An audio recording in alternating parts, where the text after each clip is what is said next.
নগাঁৱৰ ৰূপহীহাটত বিজেপিৰ ভাতৃ সংগঠনৰ নাম লৈ জিলা সভাপতিৰ দায়িত্ব দিয়াৰ নামত ধন সংগ্ৰহৰ অভিযোগ দুই পালি নেতাৰ বিৰুদ্ধে। নগাঁৱৰ ৰূপহীহাটৰ সাইফুল ইছলাম আৰু বাবুল হুছেইন নামৰ দুই ভণ্ট নেতাই ভাৰতীয় পাঁচমন্দা মঞ্চ নগাঁও জিলা সভাপতি দিয়াৰ নামত 2.5 লাখ টকা লোৱাৰ অভিযোগ। তজমুল ইছলাম নামৰ লোকজনৰ পৰা দুই পালি নেতাই বিজেপিৰ ভাতৃ সংগঠন বুলি কৈ দিল্লীত তেওঁলোকৰ বহু দপদপনি আছে বুলি দম্ভালি মাৰি ফুৰা এই দুই ভণ্ড পালি নেতাই ত্ৰাসৰ সৃষ্টি কৰি আহিছে ৰূপহীহাটত। আমির বেলা তো বালা এত আমার করে দিয়েছেন।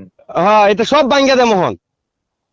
ঠিক আছে আন্নে দিল্লি যান ডাক্তার পাইন যে আমরা দপদপনি দিল্লি কিরম আছে বাবা আইলে আমরা লোক চলুন একদিন। ঠিক আছে ইনশাআল্লাহ যাম। আমি কইতাছি জান আমরা দেখাই না করে জান ওই নিতে দেখানি বালা না বাবা সরকার আজকে আছে কালো থাকতো না পরাদা। এটা তো ঠিকই। এর লেগে আমি আন্নে ডিস্ট্রিক্ট প্রেসিডেন্ট কনফার্ম। ঠিক আছে ইনশাআল্লাহ। আমি দিল্লির থেকে স্টেট ডিস্ট্রিক্ট প্রেসিডেন্ট দে হেনতে নেম পেট বানাওয়া আন্নারে হেন থেকে নিউজ করাইয়া পরে লই আইয়াম। যেন আসাম নগাঁও ডিস্ট্রিক্টের প্রেসিডেন্ট তজিমুল আন্নার নাম দে হাইরে উল্লেখ দে হেনতে আন্নার আস্তকের মধ্যে নিউজ করাইয়া ন্যাশনাল প্রেসিডেন্ট কোয়া পরে ফাড়াই মেনো। ঠিক আছে হইলো। ইয়াৰ উপৰিও ৰূপহীহাটত সংঘটিত হোৱা বিভিন্ন অসামাজিক কাৰ্যকলাপত হাত উজান দি আহিছে এই দুই পালি নেতাই। লগতে ৰূপহীহাট আৰক্ষী থানাত যিকোনো গোচৰত দালালি কৰি অহাৰ অভিযোগ উত্থাপিত হৈছে বাবুল হুছেইন আৰু সাইফুল ইছলামৰ বিৰুদ্ধে। ঘটনা সন্দৰ্ভত ৰূপহীহাট আৰক্ষী থানাত গোচৰ ৰুজু কৰে দুই নামধাৰী ভণ্ড পালি নেতাৰ বিৰুদ্ধে। বাবুল হুছেইন আৰু সাইফুল ইছলাম নামৰ দুজন মানুহে মোৰ লগত এটা গাদ্দাৰী কৰিছে। অলৰেডি তাৰমানে ভাৰতীয় পাঁচমন্দা মঞ্চৰ নামত নগাঁও ডিষ্ট্ৰিক্টৰ সভাপতি বনাই দিম বুলি 2.5 লাখ টকা নগদ লৈছে। মই মোৰ ভাই বন্ধুসকলৰ পৰা 30 জনৰ পৰা 3,000 টকা লৈ পেলাই তেওঁক দিলোঁ। দিয়াৰ পিছত যোনটো সংগঠনৰ নামত পইচাটো লৈছে বাবুলে আৰু সাইফুলে মই তদন্ত কৰি পেলাই চালোঁ অলৰেডি 6 মাহ আগতে এইটো সংগঠনটো বেণ্ড হৈ গৈছে।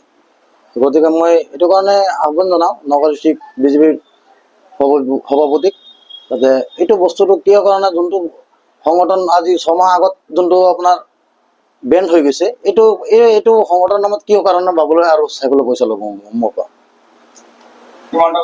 মোৰ পৰা নগদ 2.5 লাখ টকা লৈছে। 1 লাখ টকা দিল্লী যাব বুলি লৈছে, ফ্লাইটৰ টিকেট কাটিব লাগে, আৰু 1.5 লাখ টকা লৈছে আপোনাৰ এই দিল্লী কাপাক দিব, CMক ফোন কৰাই পেলাই কিবা কৈ মোৰ এপইণ্টমেণ্ট ওলাই দিব এনেকৈ কৈ পেলাই বাবুলে পইচাটো লৈছে।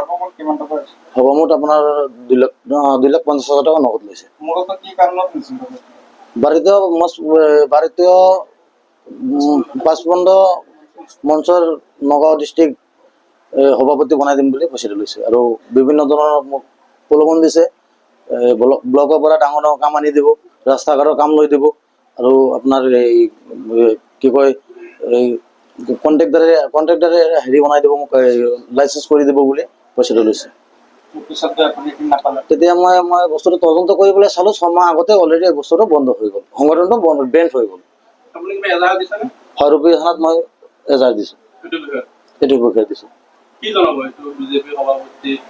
মই নগাঁও ডিষ্ট্ৰিক্ট বিজেপি সভাপতিক মই এটাই আহ্বান জনাওঁ এই বস্তুটো তদন্ত কৰিব লাগে, মোৰ উচিত বিচাৰ লাগে। আৰু বাবুল আৰু সাইফুল এই দুজন মানুহ বিজেপিৰ নামত আমি বিজেপিক ছাপোৰ্ট কৰোঁ। সৰুৰ পৰা আমি প্ৰথমৰ পৰা বিজেপিত ভোট দি আছোঁ, তথাপি বিজেপিৰ নাম লৈ আমাৰ লগত ইমান ডাঙৰ এটা গাদ্দাৰী কৰাটো এটা বহুত ডাঙৰ ভুল হৈছে। গতিকে এইটো মোৰ উচিত বিচাৰ লাগে। আৰু বাবুল আৰু সাইফুল বিজেপিৰ নামত ভুৱা এটা নাম্বাৰ গাড়ীৰ মাজত ভুৱা এটা প্লেট লগাই থৈছে। এইটো সিহঁতৰ আৰু আমাৰ CM আমাৰ ডক্টৰ হিমন্ত বিশ্ব শৰ্মা ছাৰে কি সিহঁতক পাৰ্মিশ্যন দিছে নেকি এইটো নেম প্লেটটো লগাবলৈ? অবৈধভাৱে লৈ পেলাই সিহঁতে থানাত যিকোনো কেছত চাইকেল চোৰ এটা হ'লেও আহি পেলাই দালালি কৰে, য'ৰ তাৰ পৰা পইচা লয়, জুৱা খেলাৰ পৰা পইচা লয়, গৰু চোৰৰ পৰা পইচা লয়। হয় জড়িত, বিজেপিৰ লগত জড়িত, কিন্তু সিহঁতে ভুৱা কৰি আছে। কিন্তু আমি জনামতে সিহঁতে অলৰেডি ভোট কংগ্ৰেছত দিয়ে, জনামতে। নহয় যদিও আছে সিহঁতে কিবা ভুৱা কাৰ্ড বনাই লৈছে মই জনামতে। সেইটোৱে জনাওঁ আমাৰ বিজেপি আমাৰ যোনটো নগাঁও ডিষ্ট্ৰিক্টৰ আৰক্ষী অধীক্ষক আছে স্বপ্নলীল ডেকা ছাৰক মই আহ্বান জনাওঁ, ৰূপহী আমাৰ অচি ছাৰকো মই আহ্বান জনাওঁ যাতে মই উচিত তদন্ত কৰি মোক উচিত হেৰিটো লাগে, তদন্তটো কৰি পেলাই মোক উচিত বিচাৰটো নিয়াই লাগে। নগাঁৱৰ পৰা বিভূতি বৰাৰ ৰিপৰ্ট, সুহানা লাইভ।